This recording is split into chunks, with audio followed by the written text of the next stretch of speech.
Welcome. I'll be covering some of my favorite moments from Star Trek Picard, Season 3, Episodes 3 and 4.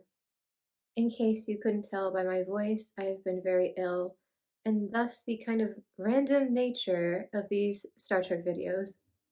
I like how they picked up right where we left off. It felt like we didn't lose any momentum from the last episode, just went straight into it in an immersive way. Rig for silent running it is, Star Trek style, which is always go deep into the sensor blocking anomaly. Such gorgeous visuals, too, kind of sunset colors. It was interesting how they stationed lower decks people to just stand and stare out the windows like old sailing ships. I'm surprised they didn't replicate some kind of binoculars for them, though. They were just kind of looking. The flashback bar scene when Picard speechifies about, oh yeah, you're going to be a wonderful parent with unconditional love and kindness. And Riker's like, oh, that was so sweet. And then Picard dropped that zinger, his mother, at the end. I was dying. I was like, he was talking about Deanna. Captain Shaw and the I'm so done with the world attitude is hilarious.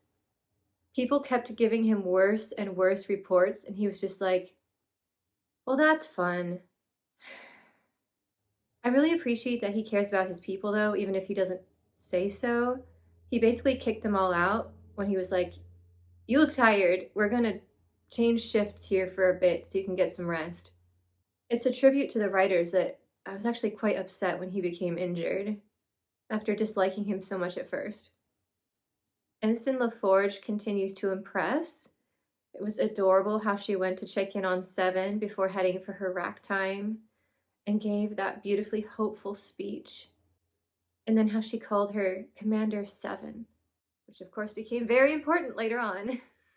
The intense argument between Beverly and Picard was also very mature. I liked the balance there. You could tell they were both very upset. However, as older people, they weren't screaming at each other or throwing things. They were just spouting uncomfortable truths about each other. They made each other think and see the other point of view. In a way, they were both right, and that's what made the scene compelling. I also like the tidbit in there where they explained the accent. So he's one of those guys who goes to university somewhere cool and decided to keep the accent. Worf working out to Klingon opera, so much yes. And then he introduces himself Khaleesi style, breaker of chains, mother of dragons. Oh wait, wrong show. And then the ending bit, oh, when I'm making chamomile tea, do you take sugar? And Raffi's just standing there like, can we please get a Worf meditation video? Because this whole scene felt like that. Especially when he ended it with, you have the heart of a warrior. I mean, can you imagine just sitting there, you're depressed, you're listening to this lovely music, maybe with like a rain soundtrack, and then it's Worf every now and then. You have the heart of a warrior. Da, da, da, da, da. Can we please get this app? I loved how Jack finally realized how the ship was being tracked, knew it was important. He goes rushing off to the turbo lift, and he looks at it. He looks at the guard who's stopping him. He looks back at it. And there was a moment when I was like, is he gonna just knock out this guard and go for it? But no, he's a smart kid. He went straight to Seven for help. That was a team up I did not know I really needed, but I did. All right, something else is going on here because that was a really interesting hallucination Jack was having.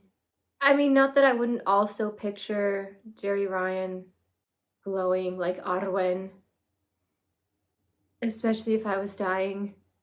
I get that. But I don't think that was what it was about. And then he keeps seeing these like tendrils of fern licheny things. There was a nice little writing moment in the flashback when Will talked about the longest few seconds of his life being that turbolift ride when he thought his son was dying. And then we get this scene with Picard getting into the turbo lift, and it shifts between him and shots of Jack in sickbay.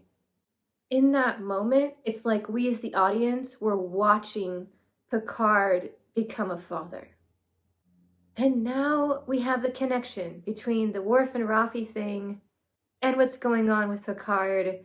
The changelings are involved in both. All the Odo references just warmed my heart. They even had the bucket. I had the action figure when I was a kid, when DS9 was on the air, and it came with the bucket. I wish I still had it. I could show you.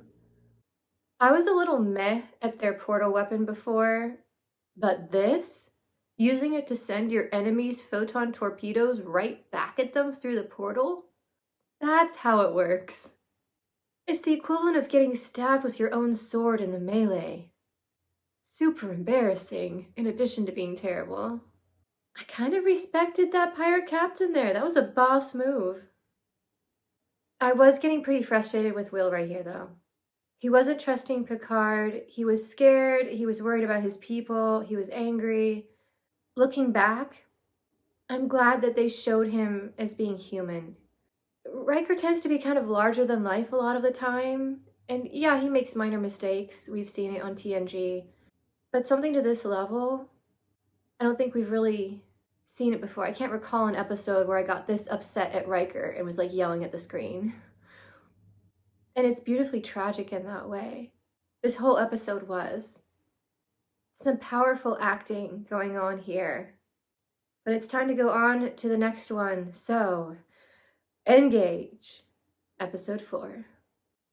I love that Picard is primarily a white wine enthusiast. They're often more complex and delicate when crafted by a high-quality winemaker, and yet, because there are so many cheap white wines out there, a lot of people disregard them. And they're like, red wine is better.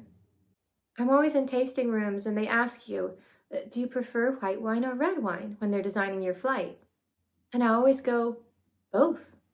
However, this begs the question, which type of white wine?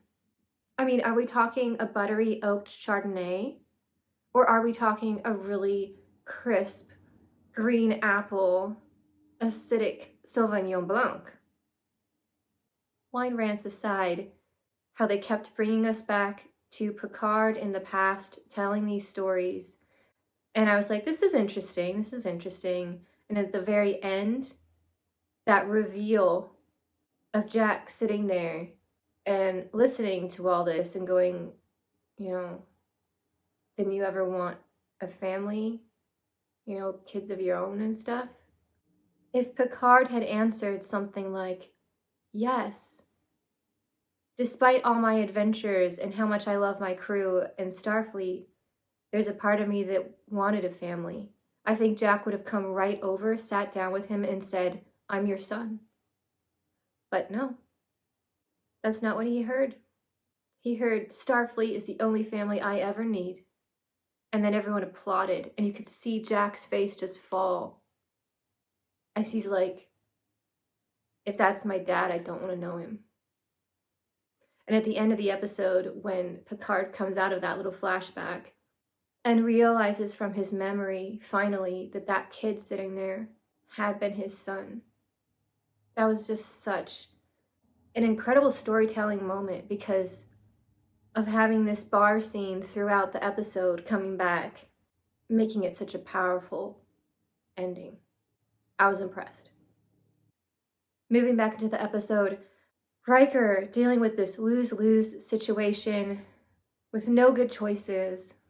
You could see him just barely hanging in there for the sake of the crew. He's panicking, he's given up, but he is trying desperately to put on this confident persona. And it was such a wonderful scene when he and Picard kind of made up. So much vulnerability there. This entire episode is a masterclass in acting.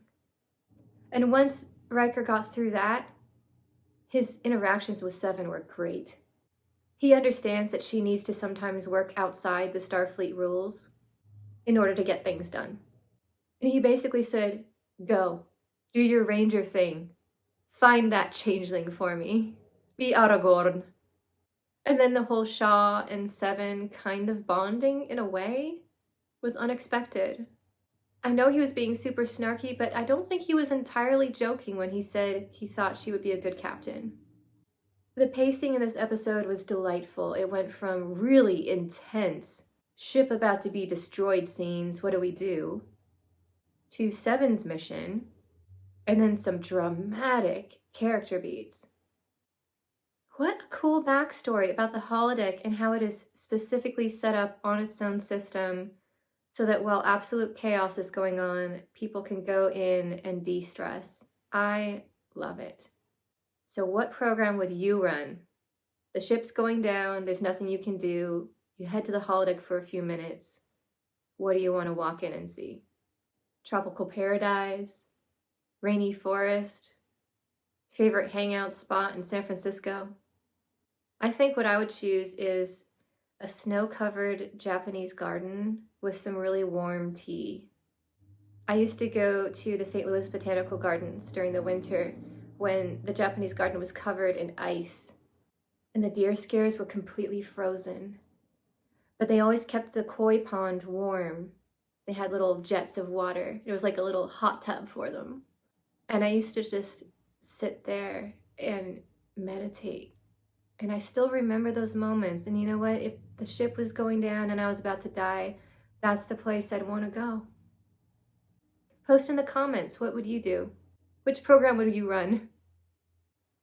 Finally, some Shaw backstory. I figured it was something like survivor's guilt that he was struggling with. The way he reacted when Picard came aboard was very similar to how Sisko did in the first episode of Deep Space Nine. And then refusing to call Seven by her Borg name, another red flag of what he had gone through. It was a brilliant move not to do a flashback when he was telling his story. They could have made it super melodramatic, showing everything blowing up, showing what he had gone through, but they didn't. Instead, they let the actor just show off his craft with sound design in the background. So you could hear the screaming and the things he was hearing, but you didn't see it. What you saw was that outstanding performance. If I could give an award, he would get one for that scene. And I'm so glad they chose to do it that way instead of a bunch of flashy special effects. And I think that a lot of other shows can learn from that. Throwing a big budget of CGI at something or flashbacks does not necessarily make it better. What you need is a really good actor, some great writing, and just let them alone. Back away, hands off, just film it. I have to admit, I did a little squee when I saw the scene on the bridge with Picard and Number One back in action together, working as a team again. And that whole asteroid scene was wild. Beautiful sequence as they were surfing and recharging. Oh, it was so much fun. However, I think my absolute favorite moment in this episode was Riker when he got back that pirate queen and was like, "Oh, you want to throw things at my ship? This is how you throw things at a ship."